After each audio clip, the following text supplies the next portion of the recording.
I'm delighted now to pass on to Dr. Simon Dickinson, who is a lecturer in Geohazards and Risk at the University of Plymouth.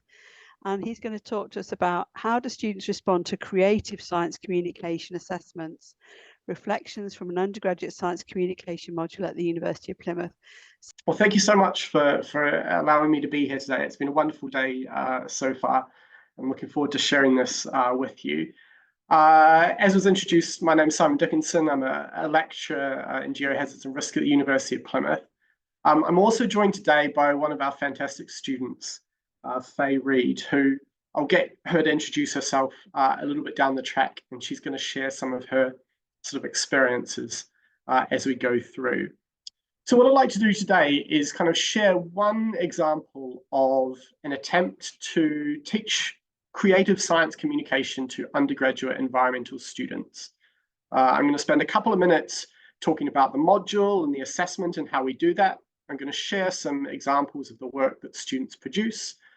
Faye's also going to briefly share her experiences of completing the module this year. And I'm going to finish, and hopefully in an attempt to make sure it's not entirely parochial, by just kind of reflecting on a couple of takeaways that have emerged from doing this over the last couple of years. So firstly, just to give a little bit of oversight of the module before I talk about the specific assessment. What I'm going to talk about today is a module called ENVS 2004. It's a core or compulsory second-year undergraduate module to all of our environmental subjects, so environmental science, management, sustainability, and geoscience. And it falls semester one in their second year. It's kind of pitched early on to students as being in two parts. First part being about some of the challenges we face in generating impact with our science. And in the second half, about communicating with specific groups more effectively. And those groups, as I'll talk about in a second, include policymakers, the media, children, science skeptics, and so on.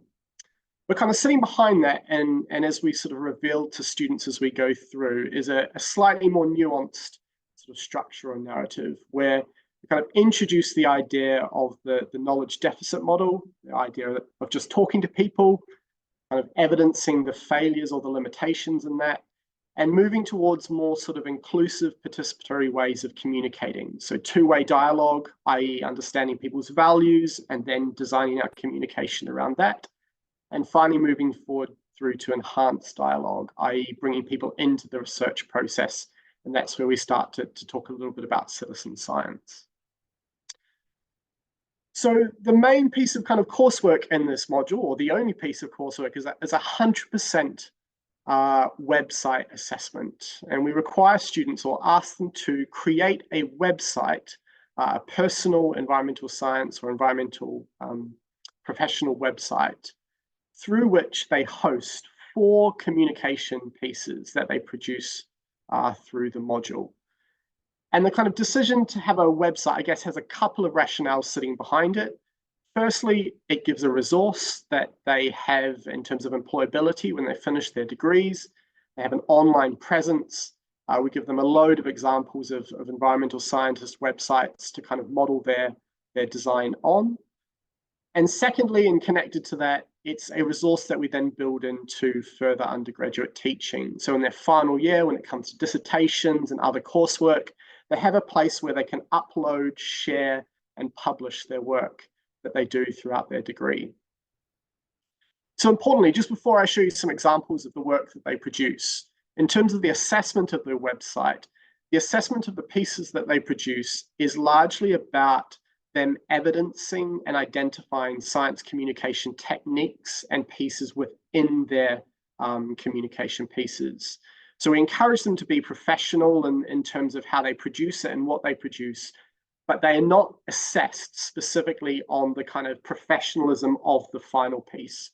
Every piece they produce is accompanied by annotations and text, talking about the strategies, the techniques, and the principles that they're using in its design, and that's where the kind of assessment criteria is focused. So what I'd like to do really quickly before I pass over to Faye for a couple of minutes is highlight the 4 pieces that students produce along with showing you a couple of examples of each. So the first piece that students are asked to produce is a narrated video explaining a scientific concept. Now, when we talk about narrated videos, we kind of frame it that they could produce two slight different variations. The first of which is a kind of a YouTube educational sort of piece. It's a medium in itself, the kind of edu YouTube video, or a kind of more talking to camera news style piece. So I'm just going to show you 30 seconds of this video. I hope the sound works. This is Faye, who you're going to hear from in a couple of minutes, talking about value action gaps and sustainable fishing. If I can get it to... Doesn't seem to want to work in the sharing. What I might have to do, thinking on the spot, is, Liz, if it's okay, send around the slides afterwards, because I've got a number of videos. Yeah, please do. Yeah, that's absolutely fine. No, the joys of Zoom when you're sharing, it's really unhelpful. Sally, I don't know if you've got any tips or not. I think it might be the sharing type. Yeah, that's right. If it's okay, I'll share a link to absolutely. There's 5 or 6 brilliant videos. So no, that's right. We get that means we get a goodie bag to take home. We get to watch the videos afterwards. Adam said opening a new window, then reshare. I've got quite a number of videos, so I might just skip that if that's okay. Yeah, we'll look forward to seeing them afterwards. Brilliant. So yes, that was Faye's video, and she does a really nice professional news style piece talking to camera using footage that she took around Newlyn in Cornwall around sustainability issues related to kind of fishing industry. And so it's a really, really brilliant video. The second piece of work that we ask students to kind of complete and upload is a piece of communication aimed at a primary age child. And what that communication looks like is entirely up to students. They can pick any communication form. So we have videos, we have music, we have stories, we have lesson plans, posters. We encourage students to think about the sorts of places and spaces where children might kind of consume that, and that goes into their design kind of thinking. Students can also choose what age group within that kind of primary category they want to focus on. So in the lectures, we talk about the different key stages and the sort of links to curriculum, and they're encouraged to think about different resources that are suitable for different age groups. So what I can't show you, because it won't play, is a video made by one student this year who used sock puppets and had a really interesting sort of accompanying piece around the use of humor and an attempt to kind of replicate sort of storytelling structures from children's TV and children's skit shows. And on the right-hand side now, hopefully you can see another piece from another student this year who did what was called a Great Pacific Garbage Patch recipe. And they had a really powerful and fascinating kind of associated narrative where they looked at how scientific lessons were communicated to kind of younger primary age children and kind of replicated the step-by-step process and kind of had this really interesting narrative around recipes as a way of communicating complex scientific issues. So this was about ocean pollution, obviously the garbage patch, and introducing scientific concepts into this idea of a recipe, which was a really, really effective piece of work. The third piece of work which they're asked to sort of produce and upload, and I'll talk a little bit more about this later on, is what we call a creative piece of science communication. So this is anything that is non-traditional in terms of the academic form. And so this can be anything students can choose. We have a huge range of things ranging from songs, videos, podcasts, Minecraft footage. With one video I can't show you is a rap. We've had students design role-playing games, anything they want that kind of isn't necessarily a report or a poster. So one video, which again I encourage you to watch on the top left, was a parody of, and we were talking about generations earlier today, of a 1970s song called I'd Love to Change the World by 10 Years After. And it was it's a kind of a parody take of 60s and 70s sort of protest songs, and they dressed up in sort of 60s gear in a local Plymouth park, and kind of did a parody of the video. And the associated text was partly about parodies and partly about kind of cultural touch points for different generations, and about how that particular sort of video and that particular song resonated with a specific age group of people as well. Second video, again, I highly recommend to watch.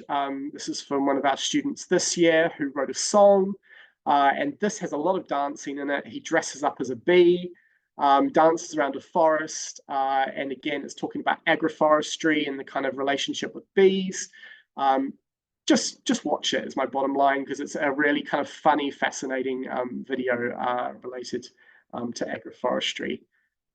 The third video has become a sort of it's become world famous in Plymouth.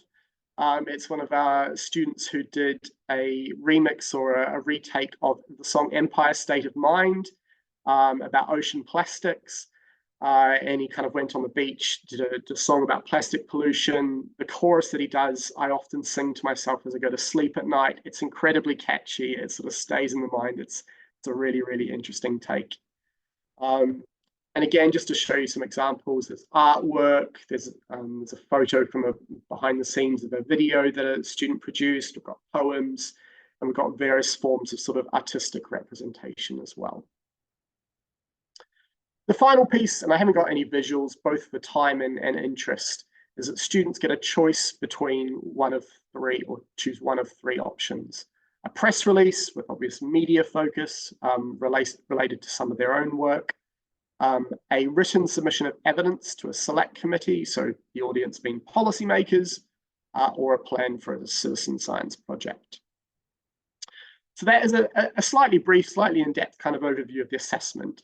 I might just pass over to Faye, if that's all right, just to kind of spend a couple of minutes talking about your experience of doing this. I have not kind of proofed any of this, Faye. You're not here to kind of sing our praises, or you can say whatever you would like. Okay, well, hello everybody. So again, my name is Faye. I did that first video, which I shot in the community I grew up in.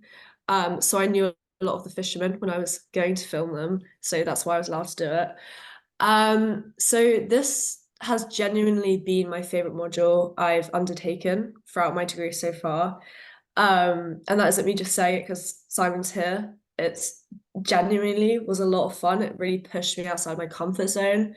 I'm not from like any sort of creative background, so starting it, I was quite overwhelmed. So I was like, I don't really know what I'm supposed to do. I'm like a STEM student. I don't realize where to do art as part of this course. But it really gave me a different skill set that I've been able to add to my CV. So like visual communication, had evidence of being able to do like scientific communication. And again, the website that Simon encouraged us to create was really beneficial, and I've continued to upload my work onto that and keep updating it. And it's on my CV now to send out to employers. The only one drawback of the modules, because of the 4 pieces, it was a lot of work, and I know a lot of my course mates got very overwhelmed, which isn't entirely like the module's fault, because our semester was shortened. So all our work, which might have been spread out over a longer period of time, got condensed into one. So like a lot of people left there to the last minute, and it was like this manic rush. But I personally, because I really enjoyed the module, I structured my time very well. So I really enjoyed it, but I know a lot of people found it very stressful. What else can I say? Yeah, it was a really beneficial module, and I really enjoyed it, and I'm really glad it was an option for us to do, even though it's compulsory. But yeah, I loved it. It was really good. Thank you so much, Faye. Thankfully, that's going to kind of key into some of my takeaways. So really appreciate your kind of honest insight there. And I do highly recommend, when I send these around, that everyone watches Faye's video, because it's a really effective piece of communication, with both the kind of explanation of concepts, but also the video footage that you produced. It's really, really cool. So what I'd just like to do is finish very briefly by highlighting 4 things which have stood out to me and the teaching team over the last couple of years of running this module and this assessment, and some of this will key into what Faye's spoken about. And the first is a strong hesitation from students in being asked or forced to complete the module. And a common line, as I've indicated on the slide there, is, oh, but I'm not a creative person. And the kind of the stronger version of that, as Faye indicated, is a sense of, well, this is not the kind of degree that I signed up for, that students are being assessed for skills that they don't initially recognize as being crucial or key for an environmental sort of science STEM focused subject. So we've had to do a lot of thinking about firstly, the use of the term creative and the sorts of ideas and imageries that sort of invokes in people, but also how we kind of evidence the need for creative or non-traditional forms of communication. I can speak more to that later on if anyone's interested. A second sort of theme which has emerged for me from doing this exercise with students is this question of how much science does there need to be in science communication. And I'm not answering this question, but something that I've realized very quickly in setting this type of work for students is that the common default, particularly with the creative pieces, isn't necessarily to communicate scientific concepts or scientific data, but more around environmental values. So a lot of the communication pieces focus on the need to care for the environment or protect a species or recycle more. And I think in my mind, naively, I hadn't really thought this through. I thought that the kind of jump would be straight to communicating and explaining the concept. So something that we've had to think about carefully is, particularly with the assessment criteria, is when we use the term science communication, is environmental values wrapped up in that, or do we mean something slightly different? And again, no right or wrong answer to that, but just differing expectations or senses of what the word means between staff and students. The third and second to last point is around sort of expected or unexpected student outcomes. So the first point to say here is that, as maybe you might expect, is that this slightly less traditional, slightly different way of giving students the or different way to express knowledge benefits students who may have had weaker results in more traditional forms of kind of expression. So every year there's a few students, a group of students who may be kind of 2/2/3 students who in this exercise can express things differently and score higher. And that's always a kind of delight to see. The second point or part of that relates to one of Faye's points, that we actually tend to get a grouping of students around the high 2/2, low 2/1 categories, because students tend to excel in one or two pieces, but not all four. Now, one way of looking at is workload, and students have been asked to produce a large number of work in different ways in a short space of time, and perhaps it's too much in one module to ask students to plan all of that. Another way of looking at it is that actually each piece is assessing slightly different ways of communicating. And so maybe we're assessing very different sets of skills within one assessment. So that's one thing we're thinking about moving forward, is about how to adjust the fact that we just get a large grouping around that sort of 58 to 62 because of students getting first class in some and low 2/2 in others. The last and final point, because I'm conscious of time and I've gone over it, I apologize, is just the impact of this. Without kind of sort of, wanting to talk too glowingly about it, this is a hugely popular module by the end. There's a lot of initial sort of suspicion, but in terms of qualitative and quantitative student feedback, Alison will know more than myself here, but it's usually one of the highest scoring kind of modules in student feedback. But more importantly, that feedback is lasting. So even though this is in semester 1 of their second year, students are still referring to this module when they're applying for jobs, when they are kind of providing feedback about the course at the end of stage 4 or their final year. Whereas a lot of other modules kind of just fade into the memory or fade into the background. the fact that they're actively producing something, they have a resource that carries through their undergraduate degree, that positive feedback tends to stick longer than it does with kind of other forms of education. Yeah, brilliant. So that's all I want to say. Thank you so much. Thank you very much, Simon and Faye. That was absolutely fantastic, and very good communication, because that was very tantalizing, and we all cannot wait now to get your slides as our goodie bag to go and look at the video. So that was very good science communication. So thank you, Simon, and thank you, Faye. So has anybody got any questions for Simon and Faye?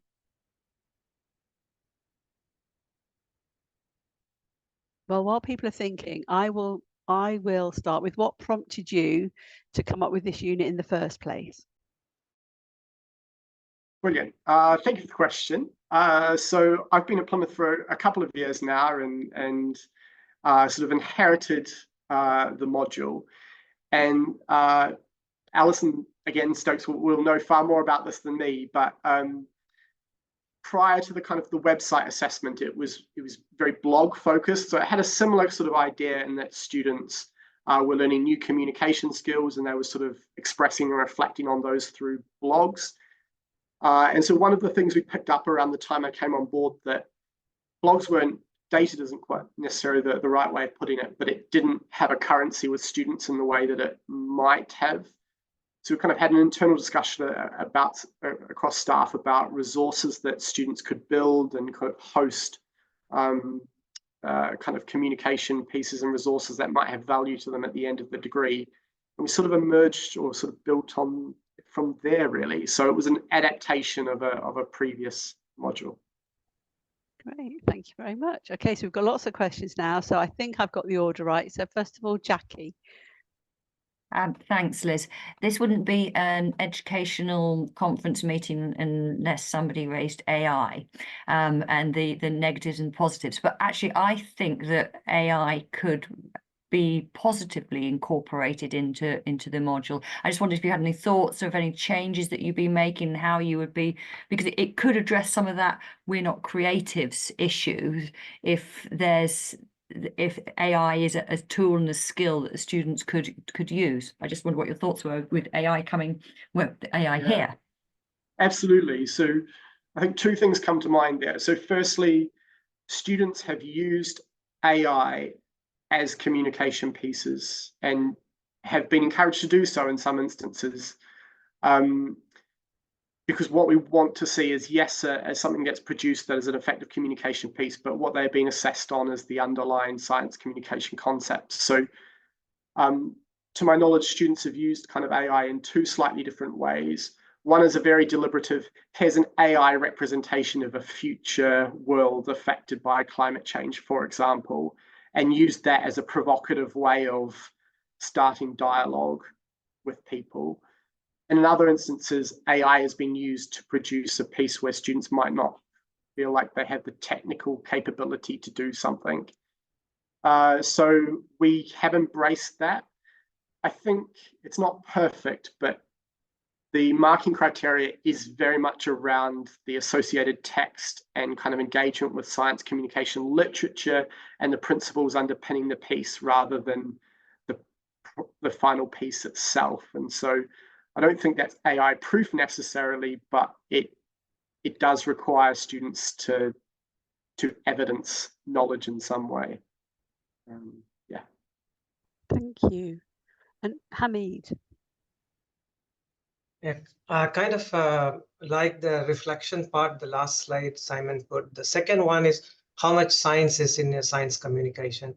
I was just really thinking about this when I was teaching a waste management course. And just to pull in some UN report on global waste management into the teaching, students find that report very easy to understand. I kind of wondering what is happening with scientists who produces textbooks.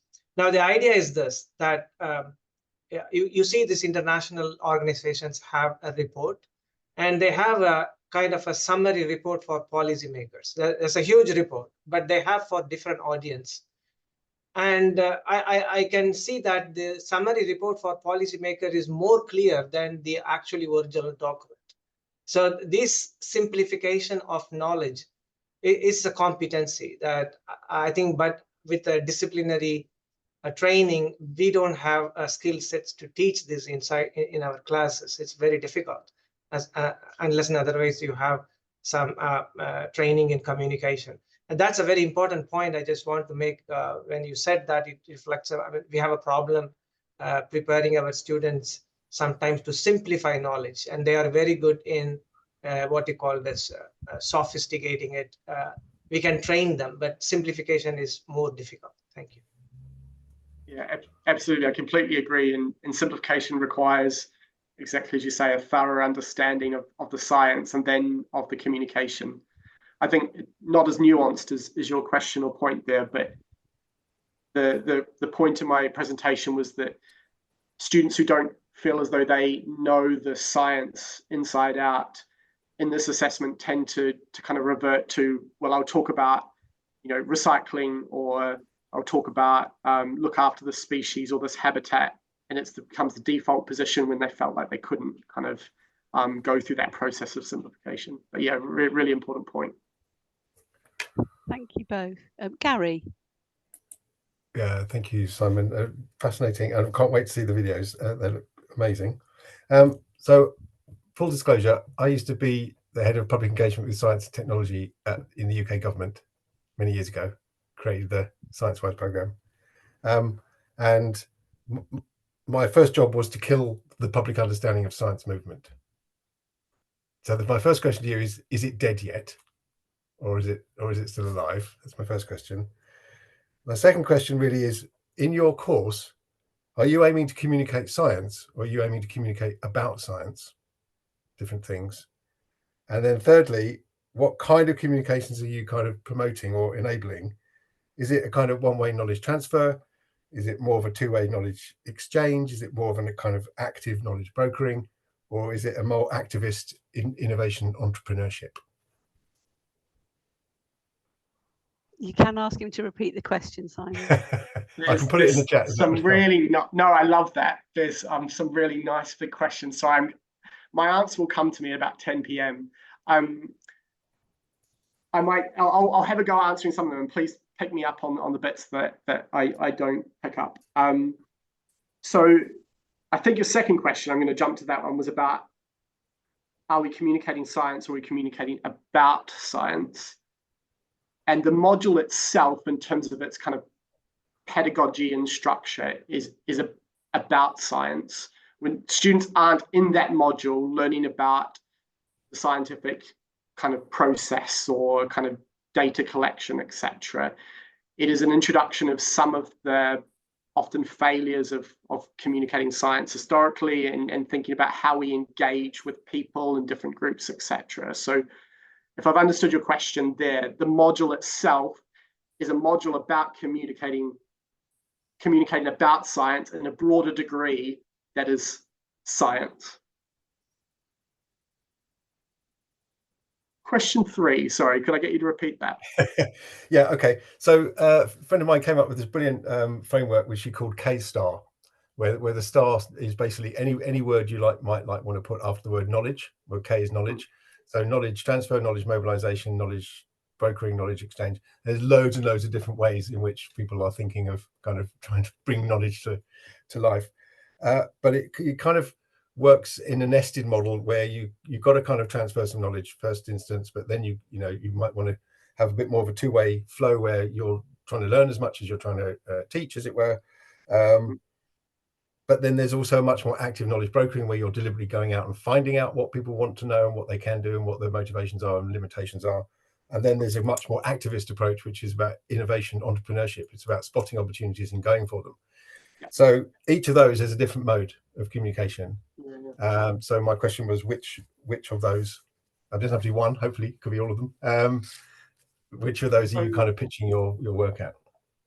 So the module that attempts, maybe not succeeds, but attempts to kind of cover all of those. So one of the quotes we sort of use at the beginning of the module is the quote, "Science isn't finished until it's communicated," or words to that effect. Yeah. And so I use that as a question of, does that mean communication comes last? What kind of precedes that? And we use that as a kind of a bit of a springboard to think about two-way dialogue, i.e. talking to people and then thinking about how does communication fit in that process? And then the enhanced dialogue being about bringing people into the research process and thinking about what communication looks in those contexts. So it does, in a very short space of time, a 10-week semester, try to tick all of those boxes and plant all of those seeds. But Brilliant. Yes. Okay. And your first question about it being dead or not, I'm not sure. I always think of it as the zombie at the end of the movie, where you think you've killed it and then its hand pops back out the ground again just at the end. That's a good analogy. Thank you. Thank you. I'll think about those. Yeah. Iris, is that your hand? Sorry. Oh, you've got mute on.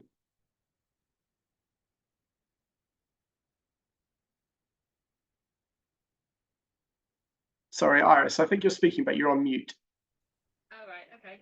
I thought I'd unmuted myself, but never mind.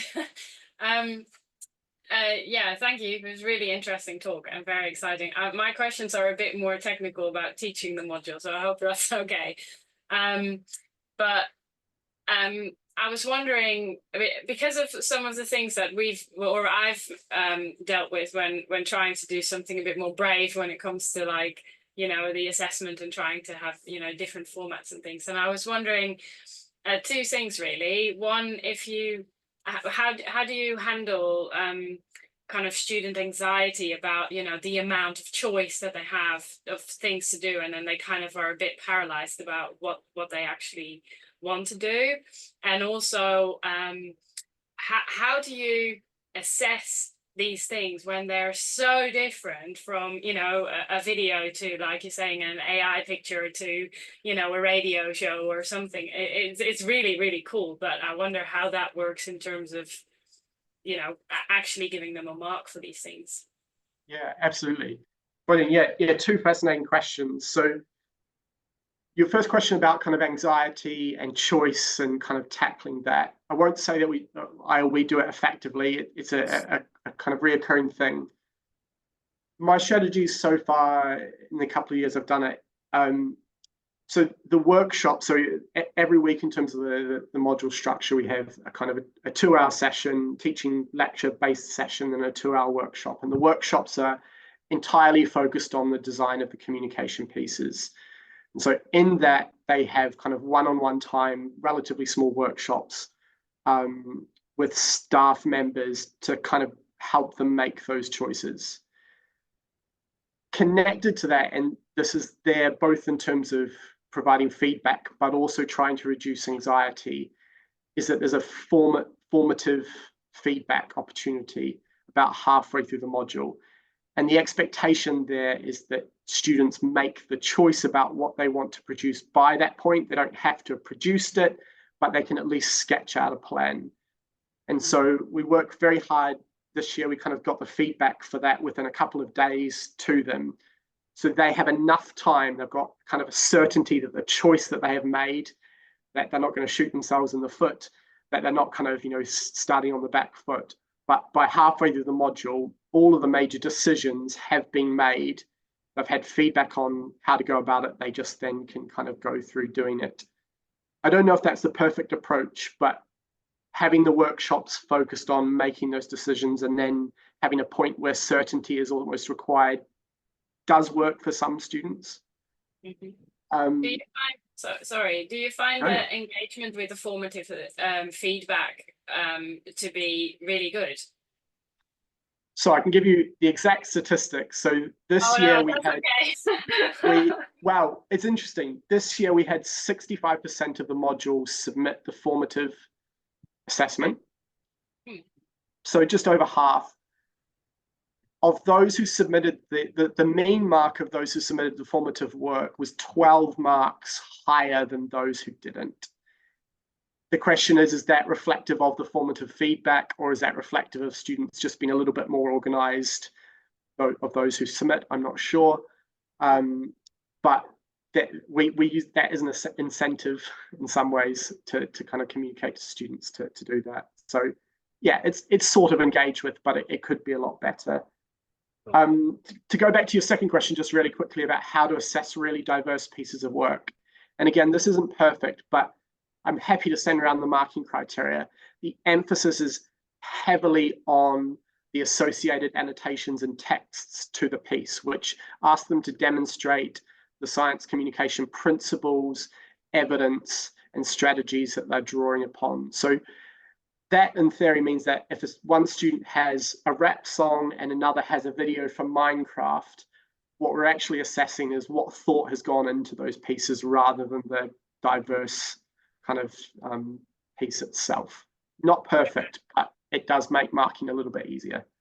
Yeah, it's interesting. Thank you very much. Thank you.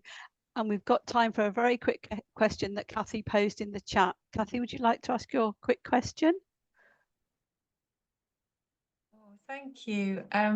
Just to say they're so inspiring. I really loved hearing about those tasks, and I do a website assignment myself, and I hope to contact you outside about that. But I just wondered, you were talking and about the overload of assessment, possible overload or the overwhelm of that number of tasks, and Iris was talking about, did that cause any anxiety? And I just wondered whether you'd thought about students working in groups collaboratively on a website where they're each responsible for individual, maybe one or two of those sections, and they might have to say summarize the section of another person in that group, so that you get, or is that just simply not manageable with the student numbers that I'm not sure what size your cohorts are, or whether that wouldn't work in your setting. Yeah, that's a really interesting point. So this year it was a module of 120. It fluctuates. Yes, the kind of, I guess, the rationales for not doing that, and they're not necessarily strong rationales, but firstly, it was a kind of point of, we wanted them to have individual resources that kind of then kind of flow through the degrees. So by having individual websites, they can then, in terms of employability, in terms of uploading dissertation, communication, etc., they've got something that they own and that is theirs. And I think that was the main driving rationale behind the website design. So there's not a tension there, but thinking about that. The second is a really boring point, and Alison will kind of roll her eyes at the headaches this created, but it's just juggling how we split group work across our modules, and the kind of how frequently we have kind of group work, where we place it, etc. Our second years currently have a large amount of group work, and so we were just kind of cautious of that as well. So I guess a point there about the broader kind of pedagogy or the broader assessment kind of types across the stage as well.